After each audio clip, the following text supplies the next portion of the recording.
नमस्कार दोस्तों, आपके अपने YouTube channel sir Vijay Kumar में आप सभी का स्वागत है। 12th क्लास फिजिक्स से हम 2 यूनिट कर चुके हैं कंप्लीट। 3rd यूनिट है हमारे magnetic effect of current and magnetism. अगर दोस्तों आप मेरे चैनल पर नए हैं तो मेरे चैनल को सब्सक्राइब कर लीजिएगा, बेल आइकन को दबा लीजिए, जिससे कि मेरे द्वारा बनाई गई वीडियो की जानकारी आपको टाइम पे मिलती रहे। चलिए दोस्तों, वीडियो को शुरू करते हैं।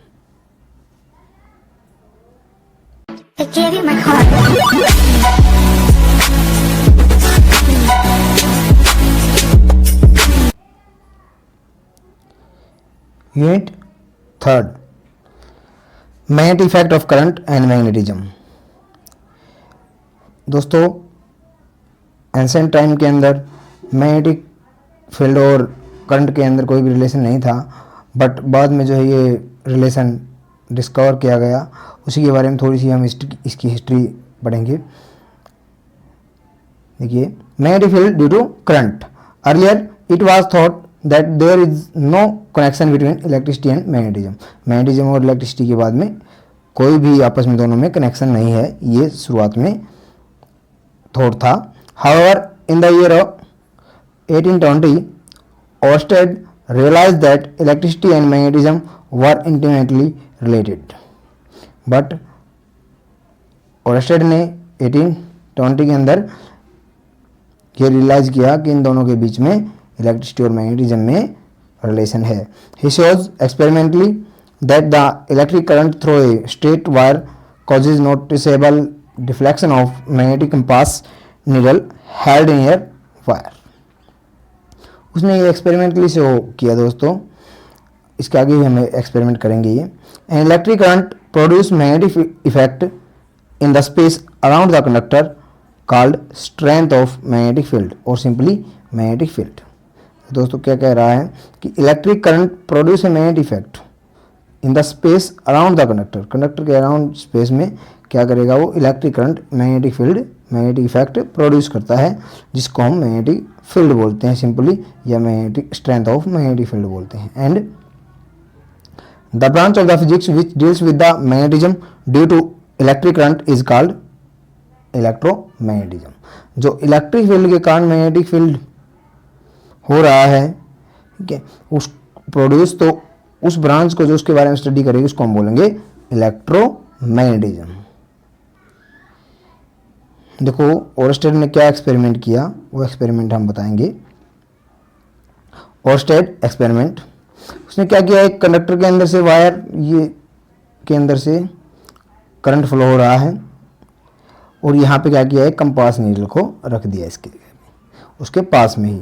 करंट की डायरेक्शन फ्लो हो रही थी जिस डायरेक्शन में, अलग अलग दोनों डायरेक्शन में चेंज करके देखा। देखो क्या किया, take a magnetic needle north south, ये नॉर्थ साउथ पोल इसके, which can rotate freely about a vertical axis के freely rotate करें in a horizontal plane, hold a conducting wire AB over the magnetic needle NS north south parallel to it। तो क्या किया, उसके parallel रख दिया गया दोस्तों, इस AB के पैरेलल इसको रख दिया गया है। complete the circuit by closing the key such that current flows from A to B। तो तब हम जो है कंप्लीट कर दिया गया सर्किट, और क्या हुआ, करंट ए से बी की साइड में फ्लो हो रहा था। तब it will be found that north pole of the magnetic needle gets deflected towards west. तो नॉर्थ पोल को क्या देखा गया, वो वेस्ट की साइड में डिफ्लेक्टेड हो रहा है। If the direction of the current in the wire is reverse, that is B to A, means जो यहाँ पे किया गया है सेकंड डायग्राम के अंदर, यहाँ ए टू बी, तब जो क्या हुआ, तो अपोजिट हो गया दोस्तों। North pole of the magnetic needle gets deflected towards east. B से आ रही थी तो ईस्ट की साइड में, और अगर जो है ए से बी जा रही थी तो तब क्या जा रहा था, north pole of the direction current, तब हमारे पास में वो फ्लो हो रहा था, वो किस साइड में जा रहा था, ए से बी की साइड में। नॉर्थ पोल क्या होगा, deflected towards west।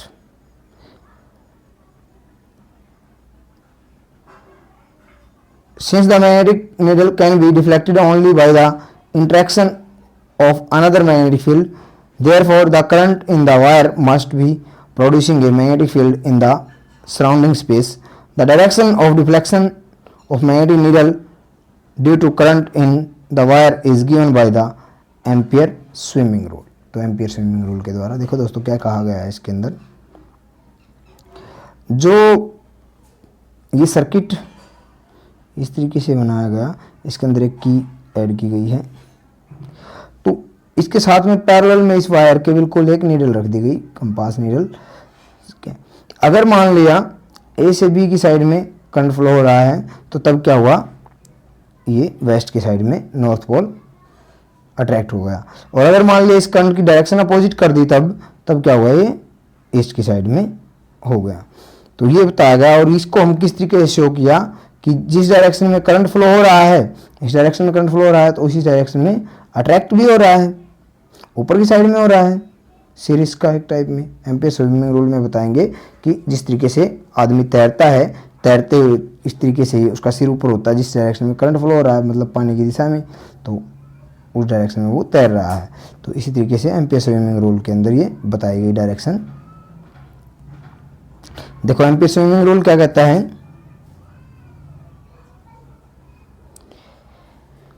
Ampere swimming rule, imagine a man who swim in the direction of current from south to north facing a magnetic needle kept under him such that current enters his feet, then the north pole of the needle will towards west.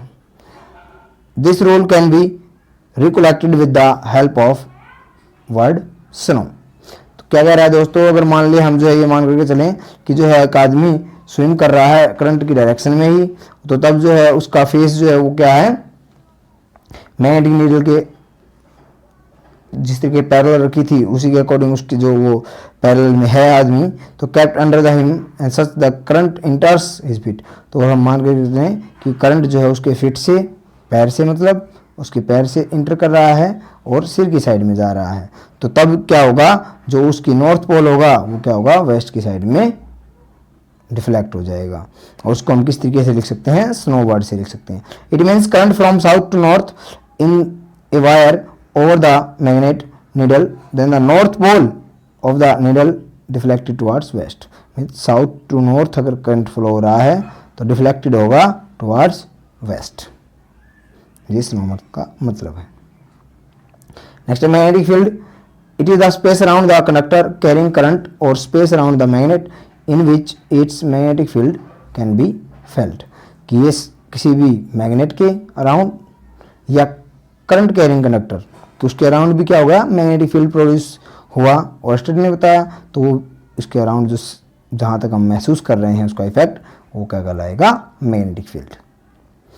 We can say that the moving charges is a space, a source of both electric field as well as magnetic field, it is denoted by B.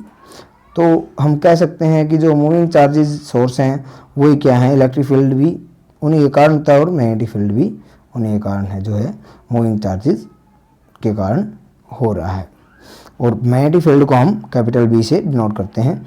It is also magnetic induction, it is calls, जिसको हम क्या बोलेंगे, इसको हम ये भी कह सकते हैं कि ये मैग्नेटिक इंडक्शन है और मैग्नेटिक फ्लक्स डेंसिटी भी इसको बोलते हैं।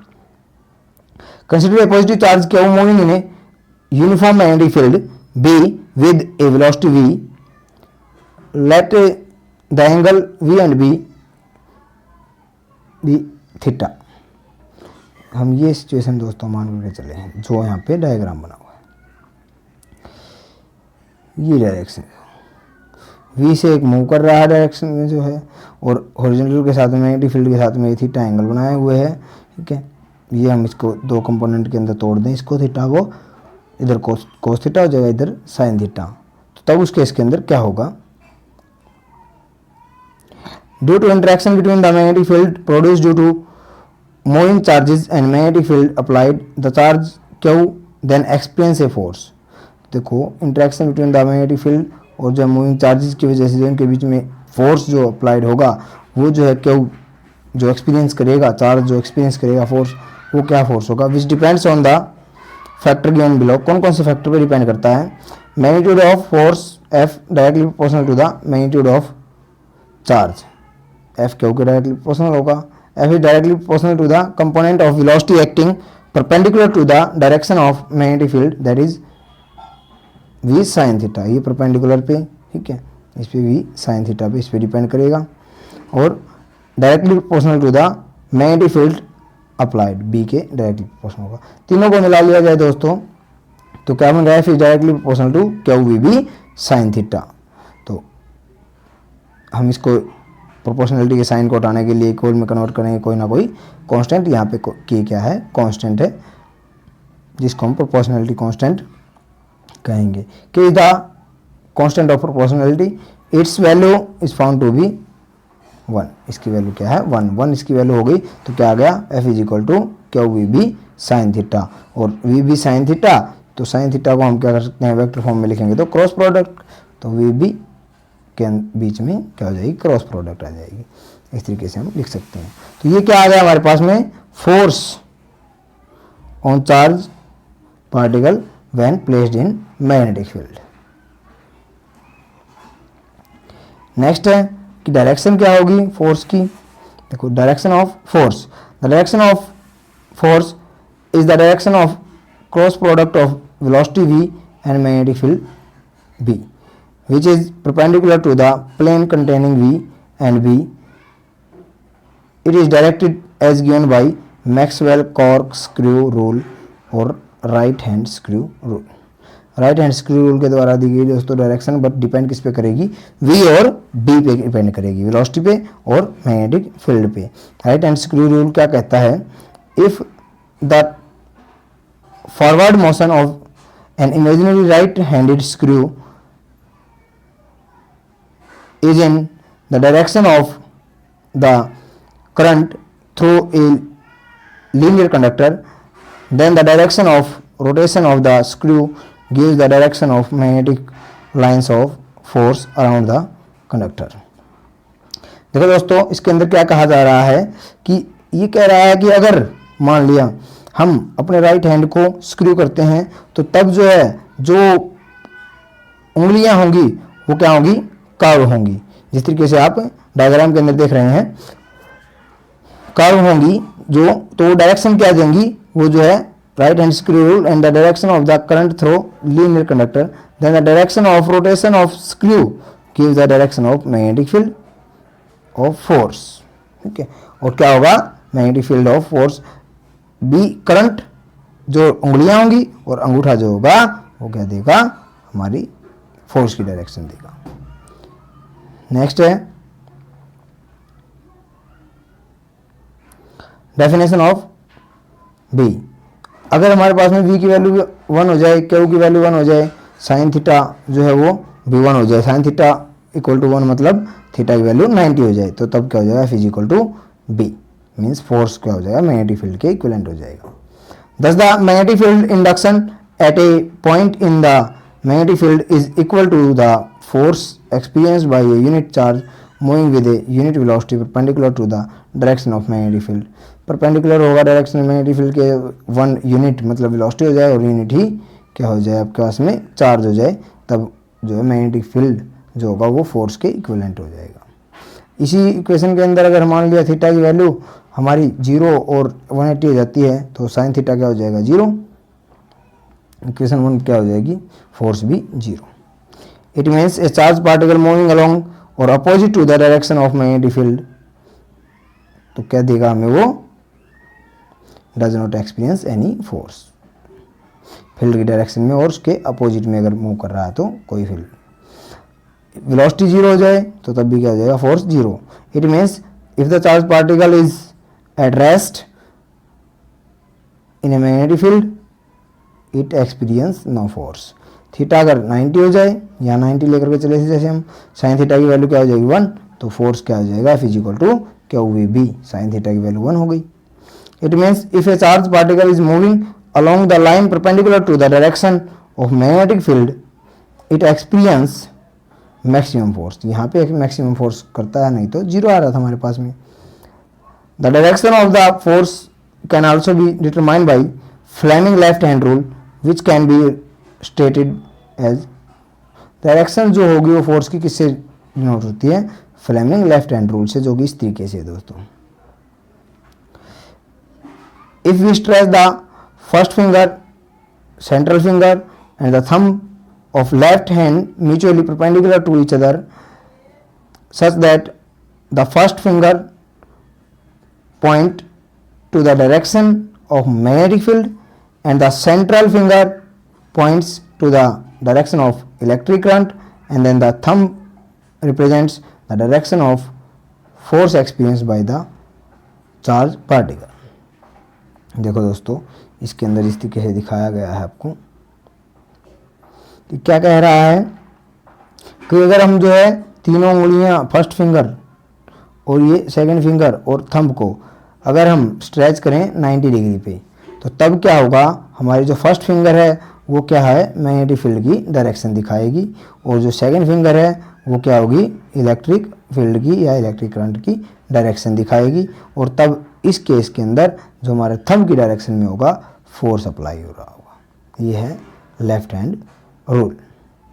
इस तरीके से हम निकाल सकते हैं लेफ्ट हैंड। देखो इसके अंदर दिखाया गया है कि ये तीन जो है आपकी 90 डिग्री के एंगल पे, तब मैग्नेटिक फील्ड की फर्स्ट फिंगर और भी फोर्स वेलोसिटी की, ठीक है, इलेक्ट्रिक करंट की या फिर डायरेक्शन दिखा रहे हैं, तब फोर्स क्या होगा, अंगूठे की डायरेक्शन में हो जाएगा। नेक्स्ट है यूनिट ऑफ बी। बी की यूनिट निकालें तो F is equal to Q V B sine theta था, उसी से निकाल लिया बी की वैल्यू दोस्तों। तो उसके अंदर क्या आ गई, B is equal to F by Q V sine theta. तो Q is equal to 1 coulomb मान लिया, V is equal to velocity 1 metre per second inverse, theta 90 है तो साइन थीटा की वैल्यू 1 हो गई। Force is equal to 1 newton. तो तब क्या आ गया, 1 टेस्ला के इक्वल आ गया। ठीक है, टेस्ला क्या है, इसकी यूनिट है मैग्नेटिक फील्ड की।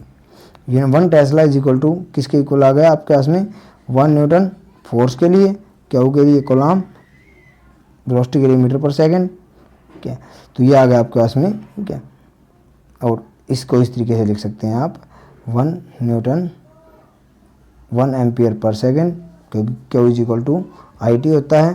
ठीक है, करंट की डेफिनेशन से, तो इसको हम क्या लिख सकते हैं, 1 न्यूटन इनवर्स से, एम्पियर इनवर्स से, मीटर इनवर्स, इस तरीके से भी हम लिख सकते हैं।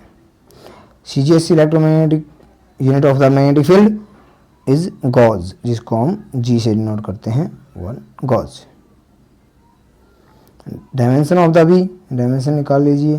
किसकी डायमेंशन निकालेंगे तो F की डायमेंशन LT-2, चार्ज की डायमेंशन AT और वेलोसिटी की LT-1। तो ये हमारे पास में आ गई MA इनवर्स से T-2।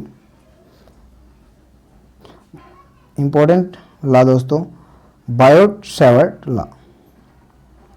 The strength of magnetic field dB due to a small current element dl carrying a current I at a point P distant R, the current element is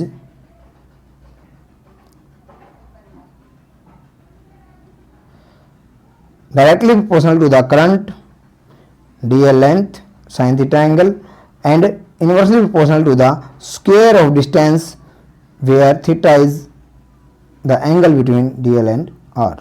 तो देखो क्या कह रहा है दोस्तों, अगर मान लिया किसी भी करंट एलिमेंट, ये करंट एलिमेंट, इसके अंदर से करंट फ्लो हो रहा है, उसमें से स्मॉल एलिमेंट DL ये ले लिया, इसकी वजह से इस पॉइंट पर हम क्या कर रहे हैं, मैग्नेटिक फील्ड निकाल रहे हैं दोस्तों। तो तब बता रहा है, बायोट-सावर्ट लॉ कहता है कि तब जो है मैग्नेटिक फील्ड वो किसके डायरेक्टली प्रोपोर्शनल होगा, इसके अंदर से जो करंट फ्लो हो रहा है और जो लेंथ है और साइन थीटा के प्रोपोर्शनल होगा, ये बात कहता है। और इनवर्सली प्रोपोर्शनल होगा उसकी डिस्टेंस के स्क्वायर के। तो dB is equal to small current के, स्मॉल एलिमेंट की वजह से निकाला तो स्मॉल ही मैग्नेटिक फील्ड, तो dB directly proportional to I, dB directly proportional to DL और dB directly proportional to sine theta और dB inversely proportional to R square. इन सब से मिलकर के आ गया dB directly proportional to IDL sine theta by R square. और यहाँ पे हम के कोई भी कांस्टेंट ले लेते हैं प्रोपोर्शनलिटी साइन को इक्विवेलेंट करने के लिए, तो हमारे पास में के क्या है, कांस्टेंट ऑफ प्रोपोर्शनलिटी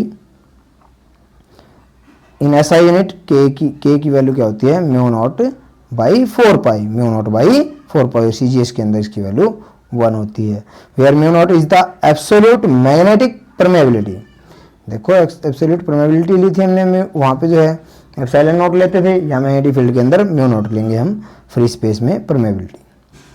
इसकी वैल्यू होती है 4 pi into 10⁻⁻7 weber ampere inverse metre inverse. ठीक है, इस तरीके से हम इसको वेबर लिखें या टेस्ला लिखें दोस्तों, ये मैग्नेटिक फील्ड की यूनिट है। एसआई यूनिट के अंदर वैल्यू ये हो गई इसकी, क्योंकि के की जगह पे म्यू नॉट बाई 4 पाई रखेंगे। सीजीएस यूनिट में इसकी वैल्यू 1 है, इसलिए dB is equal to I D L sine theta by R square.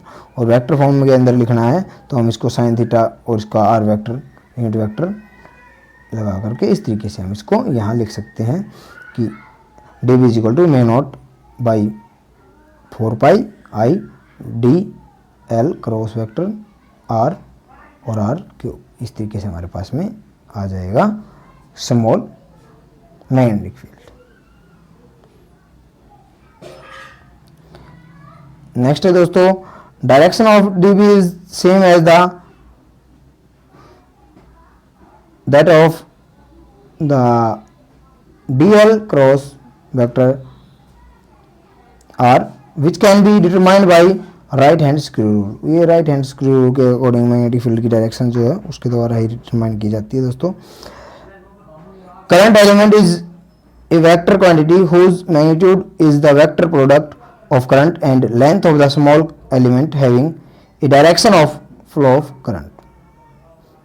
Next पे देखो दोस्तों क्या करते हैं, Biot-Savart law in term of current density. Current density की फॉर्म में अगर हम लिखें इसको म्यू नॉट बाई में 4 पाई और जे इंटू में आर, इस तरीके से। देखो दोस्तों जे की वैल्यू क्या है, आई बाई ए करंट डेंसिटी होती है, आईडीएल और एडीएल लिख दिया, आईडीएल और एडीएल, एडीएल मतलब लेंथ और एरिया, तो वॉल्यूम हो गया दोस्तों, तो dV इस तरीके से हम लिख सकते हैं। वेयर इसी तरीके से हमने यहाँ पे ये चेंज किया है दोस्तों। तो Biot-Savart law in terms of charge and its velocity, velocity की फॉर्म में लिखे तो हम किस तरीके से आ जाएगा, ये आ जाएगा आपका dV is equal to mu naught by 4 pi Q V B होता है दोस्तों। ठीक है, उस चार्ज और वेलोसिटी की फॉर्म में यहाँ पे आर यूनिट वेक्टर। तो यहाँ पे क्या किया देखो दोस्तों, I D L is equal to Q by में डी टी डी एल और जो है D L by D T, D L by D T मतलब लेंथ बाई में टाइम ही हो गया, तो डिस्टेंस अपॉन टाइम या डिस्प्लेसमेंट अपॉन टाइम वेलोसिटी हो गया, तो क्यू वी भी उसकी जगह पे रख लिया है। Biot Savart law in terms of magnetizing force और magnetizing intensity H of magnetic field, उनकी टर्म में लिखें तो D H is equal to dV by mu naught 1/4 pi उल्टा हो जाएगा दोस्तों। इस तरीके से हम इसको लिख सकते हैं, D H is equal to I D L R vector लिख दिया हमने, और जो है इसको हम क्या लिख सकते हैं, क्रॉस प्रोडक्ट है तो इसको हम साइन के अंदर खोल सकते हैं। सीजीएस यूनिट के अंदर लिखें तो डायरेक्टली क्या आ जाएगा, 1 है तो I D L sine theta by R square. इस तरीके से हम इसको लिख सकते हैं दोस्तों। तो ये थी दोस्तों कुछ जानकारी, इससे आगे के टॉपिक हम नेक्स्ट वीडियो के अंदर करेंगे। अगर मेरे द्वारा दी गई जानकारी आप लोगों को अच्छी लगी है तो मेरे चैनल को सब्सक्राइब कर लीजिए और बेल आइकन को दबा दीजिए, जिससे कि आपको मेरे द्वारा दी गई जानकारी मिलती रहे, और वीडियो को शेयर कर दीजिएगा। Thank you for watching.